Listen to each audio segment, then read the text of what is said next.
This episode of The Dungeon Booth is sponsored by Roll20. Take your game online with the free virtual tabletop that runs straight out of your web browser. You get click-to-roll character sheets, built-in video and voice chat, and you can even upload your own maps and tokens. Create a free account today by going to roll20.net/start/The Dungeon Booth.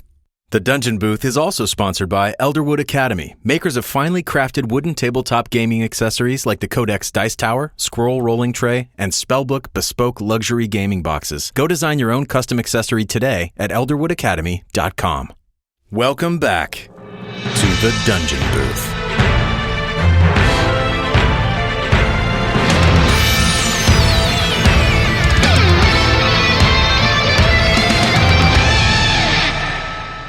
Welcome to Game 2 of The Dungeon Booth. First up in alphabetical order and sitting in front of me to my left is voice actor and Funimation ADR director, Tia Ballard. Hello, everybody. Glad to be here. She is best known as the English voice of Happy in Fairy Tale, 02 in Darling in the Franxx, and Teresa in Star Blazers. Welcome, Tia. Happy to be here. You're playing the male wood elf moon druid Twigsdale LeSnap. Yes. Which, by the way, that's a fantastic name. Thank you. He's very proud of it. Whose nature magic allows him to cast both offensively and defensively. He can heal his party members. He can also transform into powerful woodland creatures. What? So what? Story of my life. So what? Tell us what attracted you to playing a druid. Well, I've been told by friends that I am druid-like, and I used to fight that because I didn't like the way the word druid sounded. But I've grown to love it. Okay. You're embracing it tonight, right here on the Dungeon Booth. I am ready. Man, this is awesome. Okay. Excellent. Well, welcome to the game, Tia. We're so glad to have you. I'm happy. Yes. Yes. And Twigsdale. Welcome, Twigsdale LeSnap. Tia, please, if you would, describe Twigsdale's physical appearance, his attire, any noticeable equipment, and just kind of his general demeanor this morning as he sets out on the road to meet the carriage that will pick him up to start his job today. He's really excited to be out and having his first adventure ever. He's a good-looking guy. Yeah. I'm looking at him right now. He looks great, feels great. He has got a red full beard and a red hairy tummy. It was very important that my character have a big furry belly to like rub. a jolly yeah, belly. he's jolly. He's happy to be here. Okay. And he's got a horns coming off of his head. Yeah. He's got a nice helmet on. Yeah. He's got what you called a quarterstaff. A quarterstaff, It's a new yes. word for me. So it's a big stick. He's got a big stick. Yes. It's a big old stick he carries. And these two look like, his traveling companions. They look like a little lonely. Mm-hmm. And that just kind of spoke to his heart. And he said, hey, I'm going to join up with those guys. So he saw this as an opportunity to help them out and also hang out with them. Yeah. Because that's the type of dude he is. He's just ready to have fun love everybody. And we're good. I feel like you have two choices when your name is Twigsdale. You either got to really just shut down and isolate yourself or just get out there. He's ready to get out there. Maybe he's been shut up for years and this is his first time. Maybe so. Wait, this is the turning point for him. Wow. All right. So ready. This is going to be exciting. So next up, sitting in front of me to my left, is voice actor Steven Sanders. Howdy, howdy. He is known as the English voice of Gion in All Out, Kotaro in Please Say the Name of the Show, Skigakide. Yeah. And Prince Licht in The Royal Tutor, which Tia also directed. You got rear-ended on your way here, and yet you still managed to come here. And that's amazing. I feel like you started out the night thinking that you were going to go have an imaginary adventure, and then you had a real one. And then you still showed up for the imaginary one, which I think that's awesome. Thank you so much, man. Mm-hmm. So you are playing as the half-elf rogue, Jameis. Am I saying that right? Yeah. Jameis, okay. Whose nimble reflexes and deft combat abilities allow him to sneak undetected and do a lot of damage to enemies while their attention is focused elsewhere. What do you like about sneaky rogue-type characters who sneak up on people and do a bunch of damage? They're just so sneaky. I mean, it's in the description. Yeah. It's right there in the description. They're just sneaky. Steven. And that's a fun word. Oh, man, it is a fun word. Jameis is going to be a fun character. Okay, Steven, if you would, please. Describe Jameis's physical appearance, his attire, any noticeable equipment, and just his general attitude, his demeanor this morning as he sets out on the road to go get on the carriage and go do his job. Well, he ate breakfast because that's the most important meal of the day. Yes. And inarguably. he's got a jacket on that's cool. Very cool boy. Like a black, describe the jacket, like a black leather jacket is what I'm thinking? Imagine like the jacket the Fonz wears, but medieval. Okay. No, I do. I have that in my mind now. Okay. Perfect. And then... any equipment, what's he carrying with him right now? Well, he's got a couple swords. Okay. Varying sizes. You never know what when you're going to stick, You might need the small sword. You might need the larger sword. You never know what you're going to eat. This is true. This is also true. Got a crossbow. Okay, nice. That's neat. Nice. Excellent. He's just a friendly guy. Okay. Going out, wanting to be kind of a well-known thief, which is kind of doesn't work great, but... Yeah, you don't want to be well-known if you're a thief, right? But he does. He wants people to know it was him. Yeah, I get it. He's out to make a name for himself. And then finally, sitting in front of me and directly to my right is voice actor Mallorie Rodak. Hello. Welcome, Mallorie. She's best known as the English voice of Yuki Mori in Star Blazers, Yukino in Fairy Tail, and Ross Weiss in High School DxD. Welcome to the Dungeon Booth. Thanks for having me. So you are playing Agatha, and Agatha is a female halfling fighter. Yes. And so her prowess is really in the arena of battle. But despite her small stature, she can soak up a ton of damage. Oh, yeah. And deal a ton of damage. And so what was it about the charging up to the front and, up close and personal combat that really appealed to you about this character? It's so opposite of what I would normally do in real life. I'd Really? be the person kind of like hanging around, assessing the situation, maybe using some magic if I had it, but going out to the front and fighting, oh no. I love it. I was the girl that was last in PE and everything. Okay. So this is like you're kind of playing against type a little bit with this character. Oh, absolutely. Okay. Excellent. Okay. So if you would please, same drill, please describe Agatha's physical appearance, what she's wearing, any of her equipment that she's got on her, and then just her general attitude, her general sort of aura as she's setting off on this job today. Well, you can't miss her because she's head to toe chainmail. So you already have this idea that this girl, she's worn. She's been through some stuff. She's got really red, fiery hair. You can tell that her chainmail is probably made for her. Okay. Maybe she's done some battles in the past, and something about her past that she has this kind of specially like made a for her. custom suit of chainmail. Okay. Oh, yeah. And she's carrying a huge long sword, so it looks kind of funny with her short stature. And then she's sort of hardened. She's got a scowl on her face. It's very different than the other two companions that we've heard about. Yeah. Okay. Excellent. Very good to meet Agatha and Mallorie as well. And now, for the first time ever on the Dungeon Booth, let's take a turn and choose our Elderwood Academy Codex Dice Tower that we will each be using for our rolls today. And Elderwood Academy, elderwoodacademy.com, is a day zero sponsor of the Dungeon Booth. And they were super kind, Dan and Quentin over there, super kind enough to send along these 4 very exquisitely designed and crafted wooden dice towers for us to use. So please go to elderwoodacademy.com when you get a chance. You can see what we're talking about and get one of these for yourself. They're really, really cool. All right, so let's start on my left. Tia. What's up? Do you want... I've got my hand... It's like the claw game. Got my hand over them. Just tell me when to stop. Boom. Right there. Yes. Right in front. Okay. Tia, if you would, just open it up and then kind of describe to us what you see on your dice tower. It's a nice velvet bag. Shimmying it down. Yeah. It's an audio medium, right? We've got to try to describe as much as we can. There's a beautiful designed wooden carving.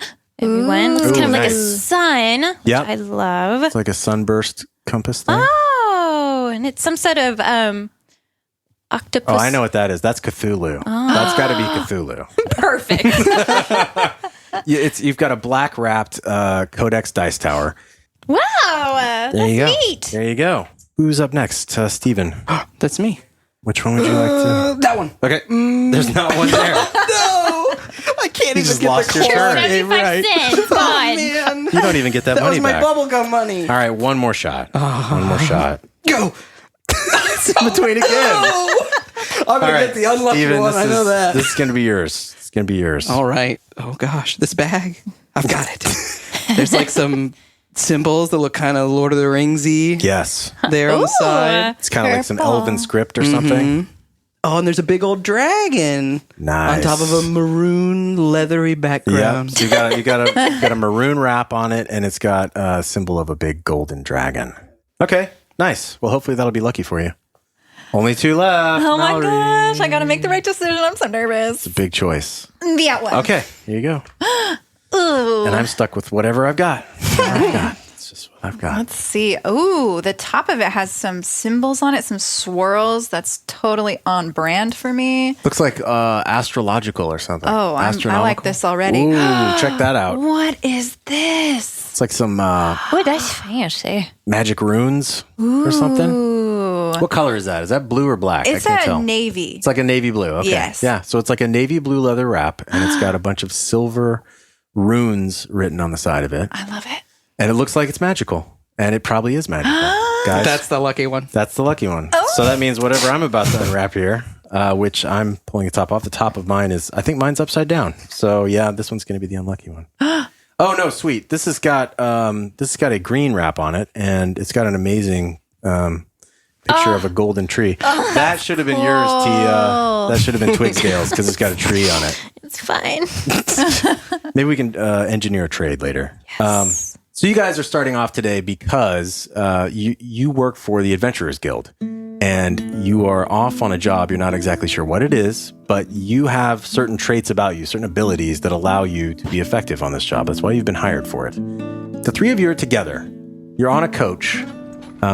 It's bumping down kind of a mountain path. The sun is rising in the east. It's very early. You can hear some birds kind of chirping in the woods around you. And you don't know each other at all. You've never met before. So this is your first opportunity to really sit down with each other and talk. But it's very quiet right now. It's early. Everybody's still kind of waking up. And there's a coachman who's driving the coach, and he's a pretty friendly fellow, middle-aged guy.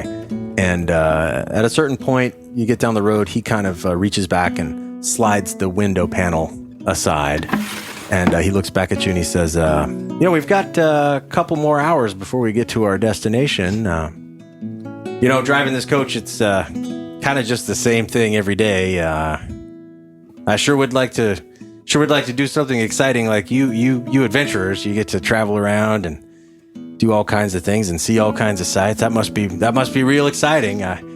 Would you mind telling me a little bit about yourselves, just to pass the time? Well, which one of us should go first? Says Twigsdale.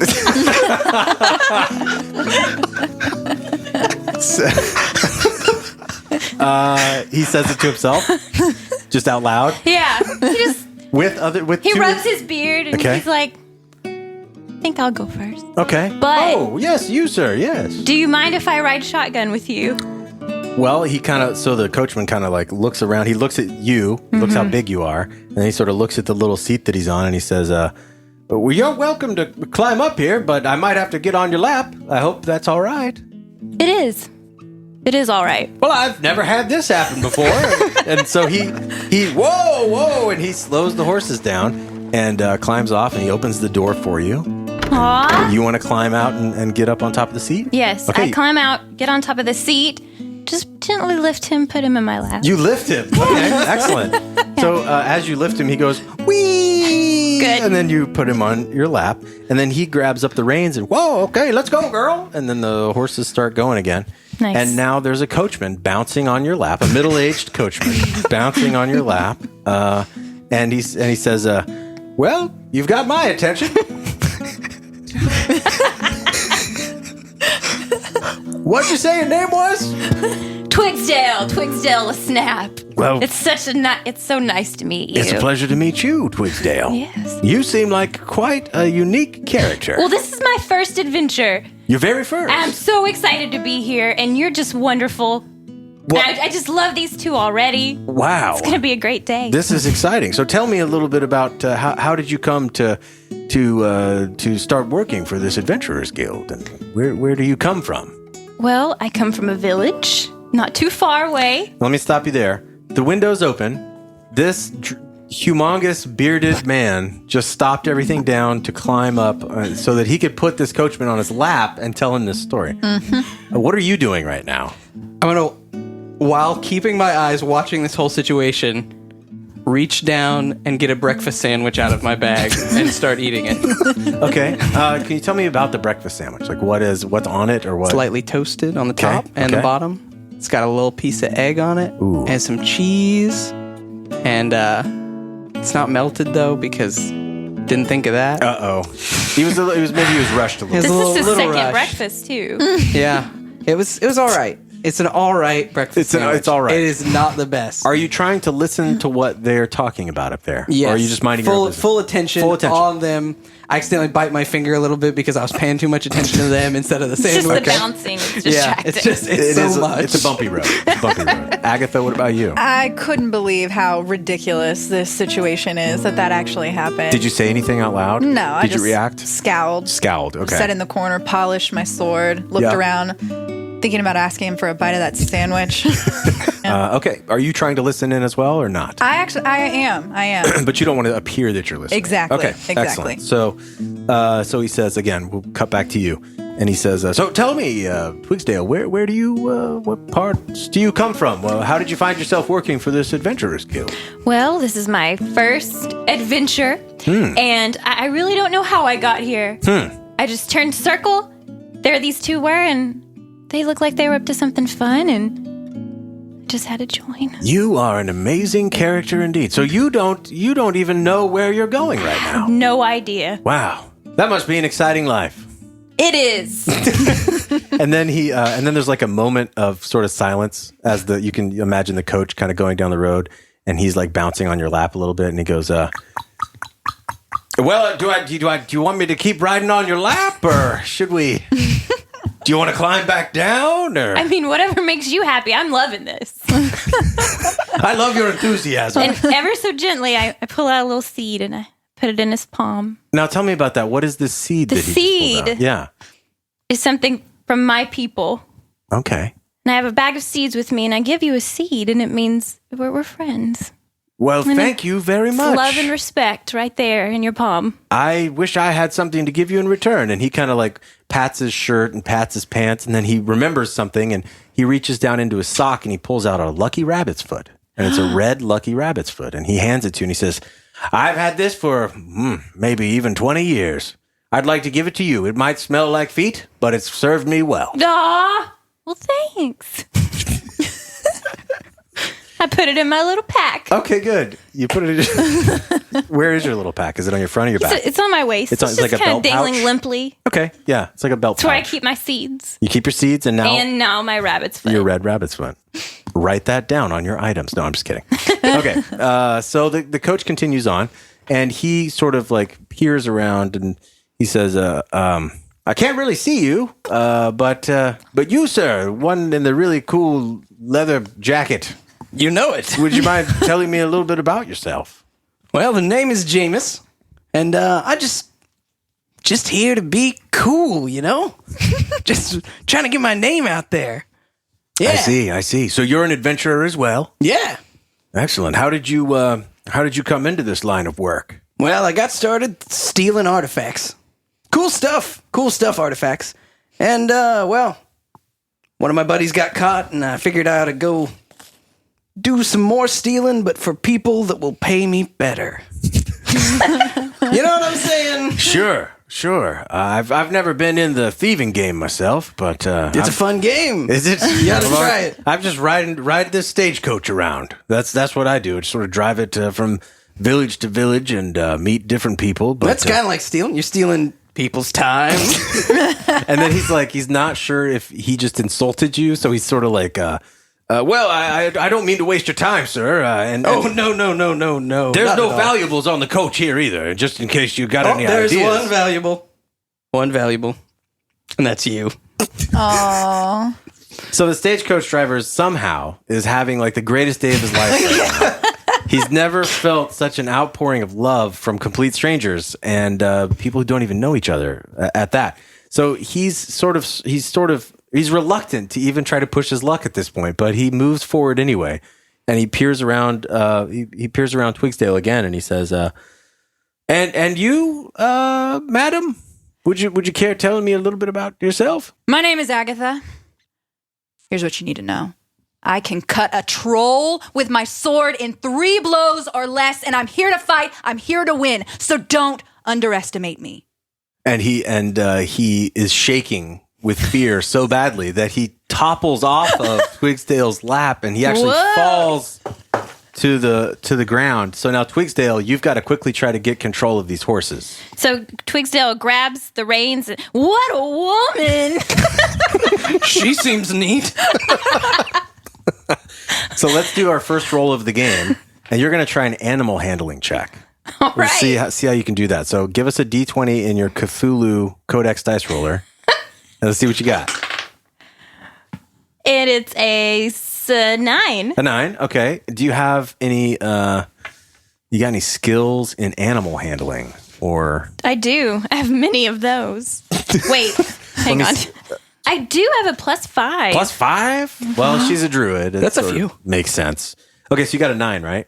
Yeah. 9 + 5 is 14. So with a 14, you're able to grab the reins and you expertly pull them back. The horses stop. Whoa. But it's actually a little too fast. And Jameis, you drop your breakfast sandwich on the floor of the stagecoach. But the horses do come to a stop, and the stagecoach driver kind of stands up and dusts himself off, and he says, "Well, it's a lot of firsts today. I've never lost my seat before on my stagecoach.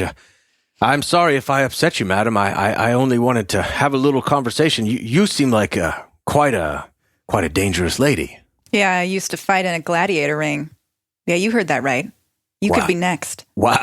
And he just like turns white as a sheet and climbs back up on Twigsdale's lap and kind of just cowers on Twigsdale. And then eventually he grabs the reins and you guys start moving down the road. Can I have that sandwich? Are you going to eat that? You can have it. Oh, thank you. Thank you. I think we know who the alpha is in this group already. Like the first thing you do is just like steal other people's food, right? When you go to jail or something, you're supposed to beat them up, I think. Or steal their food. I don't know. Can't say I've been to jail. She did ask. Wrong crowd. The night's still young. So after your stagecoach makes its way down a mountain path, it winds down into a valley. And the valley stretches out into a long plain. And you guys are riding for about 2 hours. Mostly in silence. You steal a few glances at each other, now and then. And then after a couple hours, your coach rolls up to a house that is situated just at the foot of a forest. In the near distance, you see the towering Upper Chicks Grove Mountains and huge snow-capped mountains. There is a sign out front of this house as you get close to it that says, Professor Etheldred Bennett, world-renowned rock gnome geologist and transmutation mage. And it's written in pretty fancy scripted writing as well. So it looks like this house is going to belong to someone of some prominence based on that. To the right side of her one-story cottage, you see about a 10 or 15 foot tall pile of rocks of every size, shape, and color. And sitting in front of the house, directly in front of the door, is what appears to be at first a sloppily painted orange statue with a strange-looking top hat, crudely woven from twigs and branches, also sloppily painted orange. But as your party approaches the house, the statue stands up and looks at each one of you in turn. It's 7 feet tall and nearly as wide, and it's made from blocky chunks of rough stone. Experience points. Of interest. Takalafanya writes, Our dwarf fell into a pit during one of our adventures, and she couldn't climb out, so the DM asked her what she wanted to do. She said, I'll flap my arms really hard and try to fly. All right, roll, I guess. She rolls and gets a nat 20. Roll again. She rolls and gets another nat 20. Our DM sighs and says, The group watched in astonishment as a squat, armor-clad dwarf began flying up and out of the pit by flapping her arms really hard. For sharing their story with us, Taklefanya has won a free 3-month subscription to Roll20+. Roll20 is a free virtual tabletop toolset that runs in your web browser that's used by over 3.5 million tabletop role players and allows you to create character sheets, use built-in video and voice chat on your favorite game systems like Dungeons & Dragons, Pathfinder, and hundreds more. You can sign up now to create your free account by going to roll20.net/start/the dungeon booth and send in your amazing or weird or incredible stories to xp@thedungeonbooth.com for a chance to be featured in an upcoming episode and to win. Now back back to the game. This is what you're seeing. This is Whoa. this strange stone creature he's painted orange. He has a strange orange hat. Also odd. Big old orange boy. Yeah. That's what he is. You know, in Dungeons and Dragons, you need dice. So I'm just going to let you guys choose. I'm going to go in reverse order this time since we did it the other way last time. So, Mallory, which one of these would you like to play with? Oh my goodness. I am going to go with the purple. Okay. Steven? I'll go with these. Nice. Black and silvery ones. And Letia. The green. Very good. All right, so... Ooh, I rolled a 20 just then. Oh, don't waste them. Dang it. Got to save them up. This gigantic stone creature stands up and he looks at each one of you and he says, "You trespassers, you leave now." Are we trespassers? Weren't we told to come here? And he just glowers at you. I'm going to unsheath my long sword. Okay. So he looks intimidating. What do you do, Twigsdale? I have a question. Yeah. OOC or whatever. Yeah. OOC, yeah. Like we're on a chat channel. This is an OOC Bracket. question. This is out of character. My words and then in bracket. Yeah. Yeah. Go ahead. Do we take turns? Like, do we have an order or do we just go? When we're just talking like this, like when it's just conversation, you can do anything at any time. Oh, okay. When we fight, no, we do it in order. Okay. Yeah. Yeah. Cool. So what does Twigsdale do? Twigsdale looks up and just kind of looks the guy over and asks him, "You related to that Bennett?" It wasn't that woman's name was Bennett, the last name. "You trespassers, you leave now." Son, is your mother home? Okay. He sees that you're not leaving. So he starts coming towards you like he's about to start attacking you. And we're going to roll initiative. So grab your D20, drop it in your dice tower, and tell me what you got. 3. 3 for Tia. And then you need to add your wisdom modifier, which in your case is actually pretty high. 6. And A 17. Ooh. 17. That's really good. Is that with a modifier or is that natural? No, natural. That's a natural? 17. And Mallory. I have an 11. 11? Okay. And Jameis, you're going to go first. All right. What would you like to do? I'm going to take my little hand crossbow and try to shoot his hat off. Shoot his hat off? Yeah. Okay, you're going to demoralize him. I like it. He's got a big hat. What's he hiding? It's a nice hat. It is It a is. nice, clearly a nice But it's hat. just so tall. What's he hiding? is He's very got odd. to be something in there. Yeah. Okay, let's see. Let's roll a d20 and let's see what you get. A 6. So with a 6, you get to add.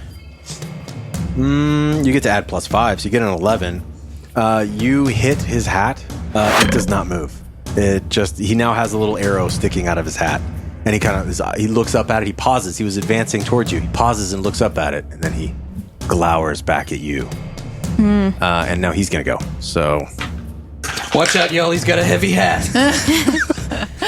he advances towards you, and both of his arms up, and he takes a swipe at you, and it just misses by inches from your face. Ooh. And his hand is so big that it actually, like, you can feel the wind of it as it passes by. It almost pushes you off your feet, just the wind from it.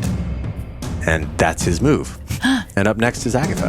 So, being that it's my first time playing, I'm going to use beginner's luck, and I would like to use my action surge. You're going to use your action surge? Yes. Action surge? Okay, Yes. go for it. So my first move would be to go over to the axe that is right next to him. Okay. Grab the axe and throw it at the neck. Whoa. See if I can get the neck. That is awesome. Okay, let's see if you can do it. Let's All right. roll a d20. Beginner's luck, come on. Oh my. I rolled a 1. But because I tell me if I'm remembering this correctly, one of my things is if I roll a 1, I get to roll again, right? And I use the other number. That's totally true, and I didn't even think of that. A 4. Okay, so with a 4, and you're gonna add. So you're gonna add +4 to that. So it's an Plus 8. 4, an so 8. it's an 8. Okay, all right. So you charge over to the axe. The statue's attention is on Jameis, Yes. so he doesn't see you at all. Yeah. You charge over to the axe. You grab the axe and you overhand throw it, and you're shooting straight for his neck. Absolutely. Right? it hits unerringly, straight on, directly on the side. It would be his right side. You hit him directly in the side of his neck, and the axe, the metal axe head breaks into 2 pieces. Oh, no. It shatters into 2 pieces and falls to the ground. And you have another action. All right, and my other action, I want to cartwheel on top of him to his hat because I agree with Jameis. Like, there's something weird about that hat, and He's hiding something. I'm gonna try and manually take the hat off. Okay. All right. So this is like a grapple check. So you're going to, first of all, let's try an athletics check. So, Yes. so you're going to roll a d20 and we'll add your athletics to that. Let's see right. if you can land on top of him successfully. 12, and my athletics is Pretty good. +4. Yeah. So you're on top of him. Yes! Yeah. You climb up his arm and you just, like a spider, you're Yeah. just right on top of him now. You got the hat right Yeah. in front of you. Now you want to try to, you're going to try to grab the hat off. Yeah, I'm gonna try and pull it off. Okay. So roll for that. Let's see if you can do it. All right.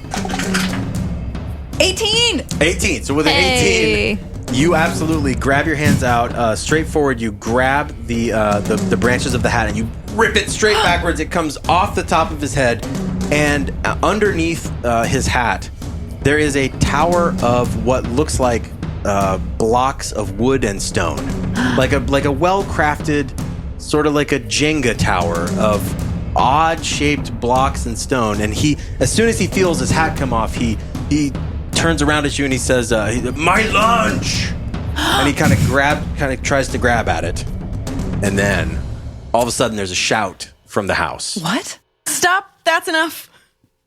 and the stone statue freezes in place, and you look over at the house and you see there is a woman, and she is coming out of the house towards you. Hello, woman.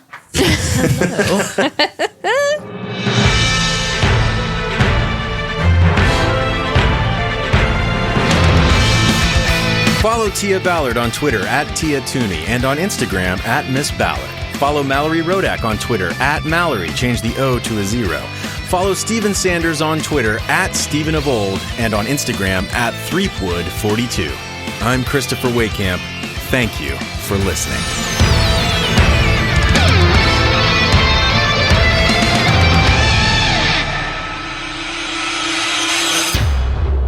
Next time on the Dungeon Booth.